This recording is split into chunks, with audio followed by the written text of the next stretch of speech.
So life style changes వల్ల DNA damage స్పర్మ్లో జరిగేది అది మనం ఆపవచ్చా, ఇంప్రూవ్ చేసుకోవచ్చా? హలో అండి, నేను డాక్టర్ బిజీ, fertility consultant, 49 fertility centre, Karimnagar.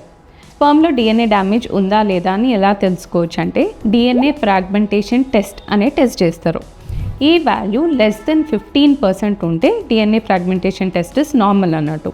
15% కన్నా ఎక్కువ ఉంటే డిఎన్ఏ డ్యామేజ్ జరుగుతున్నట్టు. సో దీన్ని లైఫ్ స్టైల్ చేంజెస్తో మనం ఎట్లా సెట్ చేసుకోవచ్చు?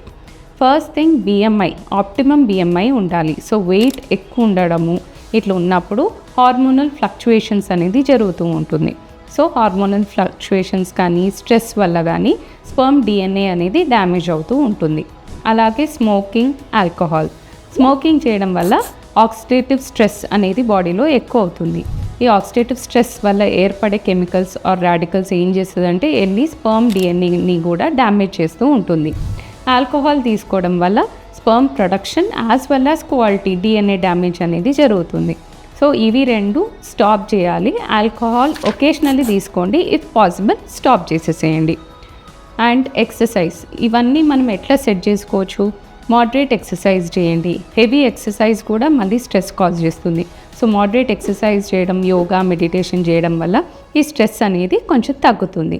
అలాగే డైట్లో అడిక్వేట్ హైడ్రేషన్, వాటర్ కొంచెం మంచి తీసుకోవడం, యాంటీ ఆక్సిడెంట్ రిచ్ ఫుడ్ అంటే బెర్రీస్ తీసుకోవడం, బ్రైట్ కలర్డ్ ఫ్రూట్స్ తీసుకోవడం, నట్స్ తీసుకోవడం, వాల్నట్ కానీ ఆల్మండ్స్ కానీ ఇవన్నీ తీసుకోవడము, అలాగే పంప్కిన్ సీడ్స్, సన్ఫ్లవర్ సీడ్స్ ఇవన్నీ డైట్లో ఇన్కార్పొరేట్ చేసుకోవాలి. మిల్లెట్స్ లాంటివి తీసుకోండి. Complex carbohydrates, so brown rice కానీ ఓట్స్ కానీ ఇవన్నీ తినేటట్టు చూసుకోండి. అలాగే హీట్ ఎక్స్పోజర్ని తగ్గియాలి. సో హాట్ వాటర్ బాత్ కానీ హాట్ టబ్, సోనా టబ్ ఇవన్నీ కొంచెం తగ్గించాలి.